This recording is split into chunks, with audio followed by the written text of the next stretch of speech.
au second village après 2 heures de marche. Donc du coup là on est en route vers le prochain.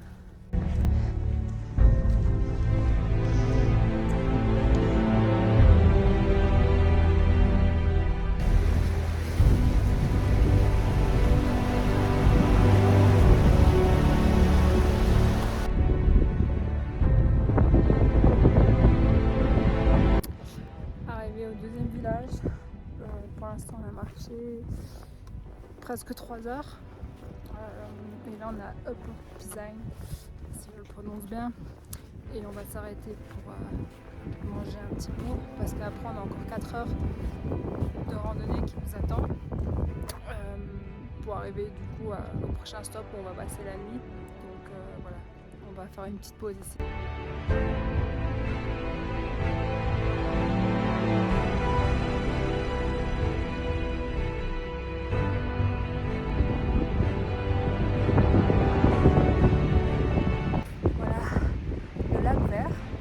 Incroyable, avec les montagnes à l'arrière, c'est vraiment c'est super beau.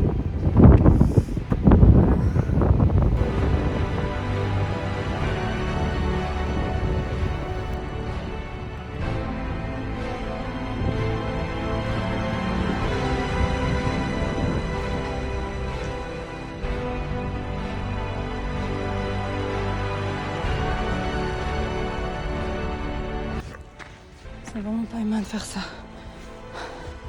C'est n'importe quoi. J'en ai marre.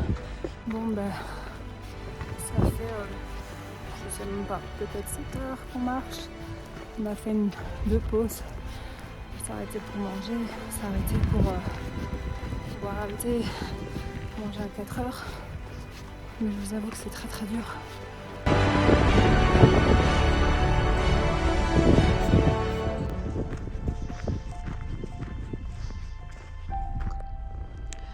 Voilà, arrivé au village où on va s'arrêter pour la nuit. 3657 mètres d'altitude. J'en ai chié aujourd'hui, vraiment.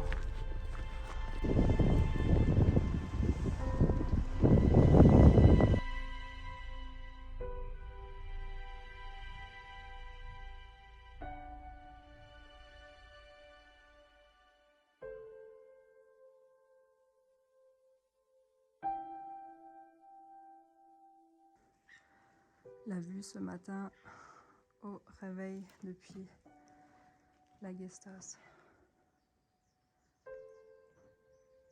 C'est incroyable. Aujourd'hui, départ pour ce 3e jour de trek. Ça va être plutôt plus doux aujourd'hui, puisqu'on va passer 2 nuits dans une ville, histoire de s'acclimater un peu, parce qu'après ça, on va vraiment monter en altitude. Et du coup, c'est important d'y aller doucement.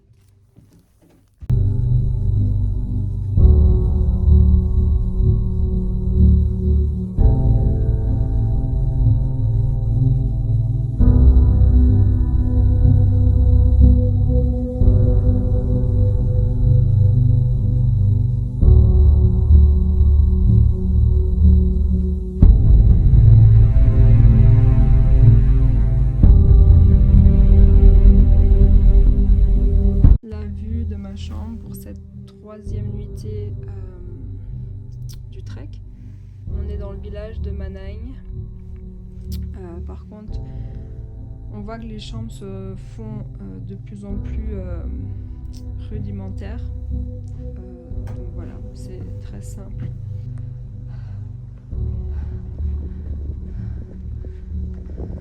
C'est parti pour le 4e jour de trek. Je suis un petit peu essoufflée parce que ça monte bien. Alors aujourd'hui, j'ai beaucoup d'ampoules hier aux pieds, donc là j'ai un petit peu charcuté mes pieds. J'espère que ça va aller parce que le plus dur est à venir. Là, ça va faire que monter. Faire ce trek au Népal, c'est vraiment une sortie de zone de confort pour moi. Et c'est super challengeant parce que j'ai jamais fait ça. La montagne, c'est pas mon truc. Vous allez me dire pourquoi je fais ça. C'est parce que à chaque sortie de zone de confort, ça m'enrichit un peu plus. Et c'est super important de sortir de sa zone de confort. Et pour faire le lien avec les personnes que j'accompagne, celles qui souhaitent changer leur régime de vie, leur mode de vie, c'est toujours une sortie de zone de confort au départ. Ça demande de faire un switch et c'est jamais simple, mais il n'y a que comme ça en fait qu'on évolue, qu'on expérimente et qu'on devient tout simplement la meilleure version de soi-même.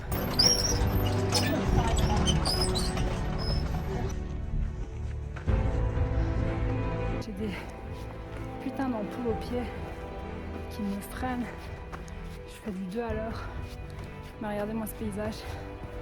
Ça me fait oublier la douleur. J'avance malgré tout. Chaque pas compte. Telles sont les micro-actions qu'on met en place dans la vie. Chaque petit pas, c'est un pas de plus vers ton objectif. Tout est dans la tête. Tout le temps.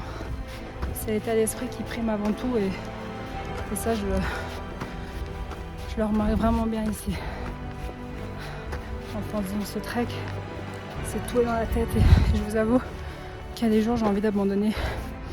Hier soir dans ma chambre d'hôtel, j'avais juste envie d'appeler un taxi pour retourner. C'est très challengeant, c'est très dur, mais je pense que ça va que m'enrichir.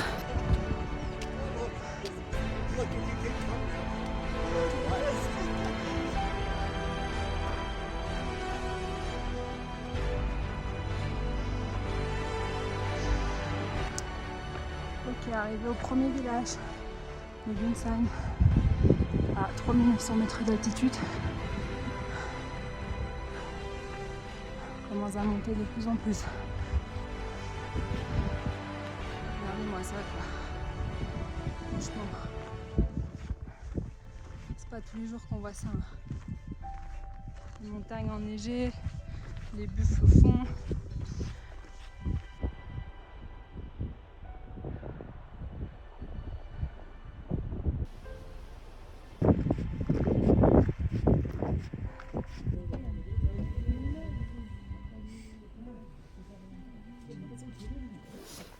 Nous voilà repartis du bon matin vers du coup 2 villages plus loin.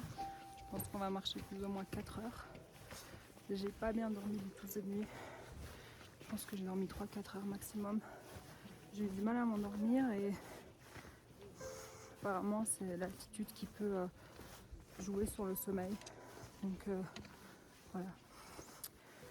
Je pense que la nuit d'après ça sera pas mieux non plus vu que on continue à monter en altitude. Donc là le prochain village il sera à 4500 mètres d'altitude. Voilà, arrivé au deuxième village, 4200 mètres d'altitude, village de Lédard. C'est très small, il ne faut pas regarder vers le bas parce qu'on a le vertige.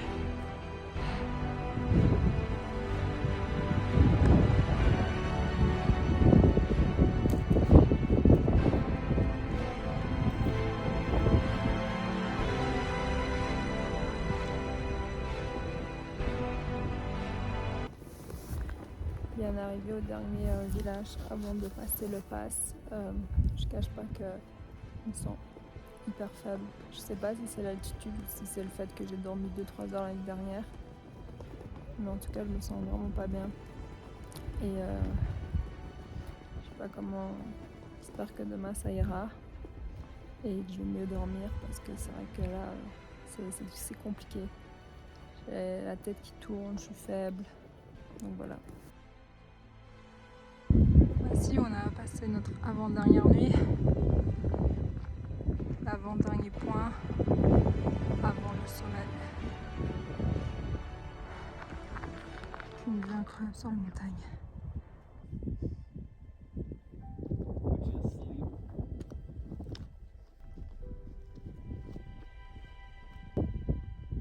Voilà où nous passons la dernière nuit avant de passer le sommet.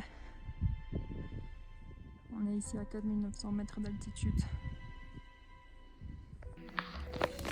Bon, bah heureusement que j'ai su trouver du sel de l'Himalaya parce que mes ampoules se sont empirées. Du coup, voilà. Petit bain de pied avec une vue. Voilà, 4-5 heures du matin, départ vers le sommet. Je vous avoue que j'ai très mal aux pieds. C'est vraiment hyper dur. Ça monte, ça monte. Je pense que ça fait 1 heure qu'on marche. C'est vraiment ça. On a passé les 5000 mètres d'altitude. Mon souffle, j'ai du mal à respirer.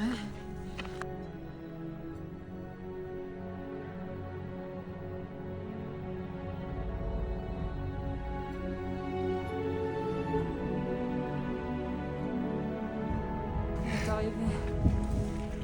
C'est vrai.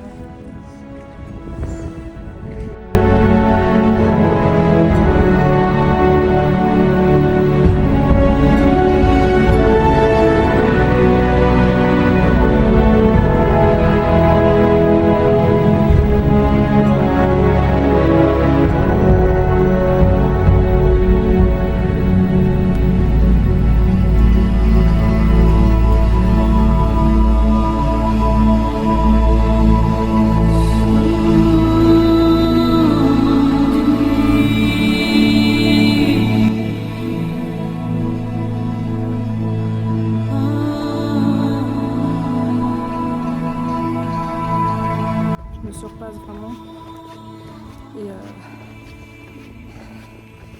et je trouve qu'il faut le surpasser dans la vie. On peut pas rester dans son confort non plus trop longtemps. Je pense que ces treks m'enseignent vraiment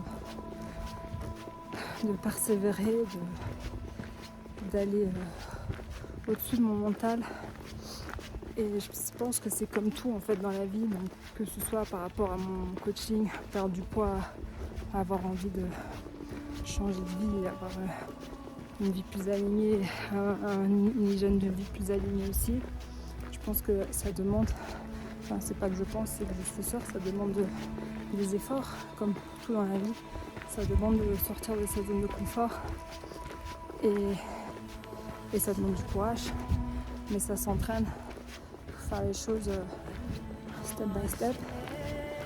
Et ça demande des efforts, de changer sa vie, de changer son style de vie. C'est pas simple, mais on peut y arriver. On arrête sans rien, il faut se bouger. Il faut sortir de sa zone de confort. Il faut se surpasser pour atteindre vos objectifs, peu importe votre objectif que c'est. Mais la vie est faite pour être expérimentée. Après mes études, je suis partie 6 mois pour un séjour linguistique aux États-Unis toute seule. D'ailleurs, je ne serais pas ici au Népal sans ça parce que je suis avec la personne chez qui j'ai changé pendant ces 6 mois-là. Vous voyez, dans la vie, il n'y a pas d'hasard. Il suffit en fait de montrer qu'on veut changer, montrer qu'on a envie de sortir de sa zone de confort. Et la vie vous remerciera.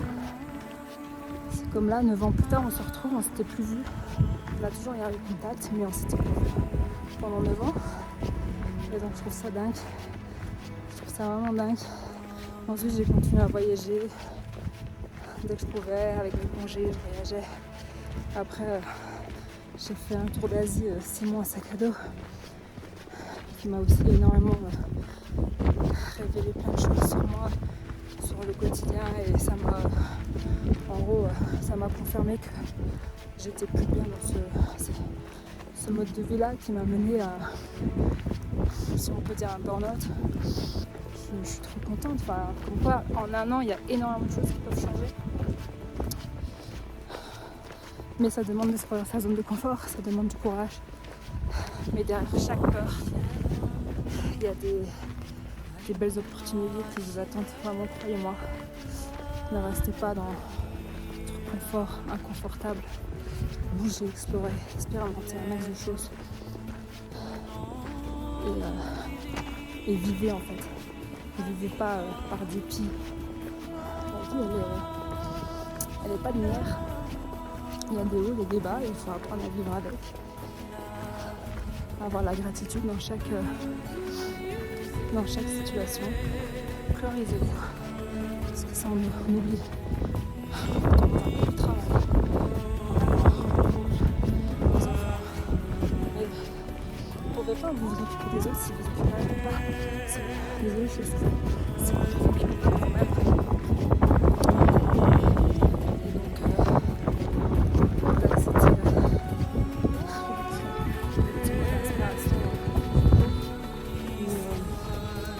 J'enseigne aussi, c'est tout est un état d'esprit. Pourquoi c'est pas que le poids, c'est le système nerveux. C'est faire les petites actions quotidiennes, les petites actions. J'adore dire ça parce que c'est ça qui m'a aidé. En fait, les micro-actions, c'est ça qui m'a permis d'être ici aujourd'hui. En faisant des petites choses, j'ai envoyé un signal à la vie, comme quoi j'étais prête à bouger. Et puis, les opportunités qui finissent sur mon chemin.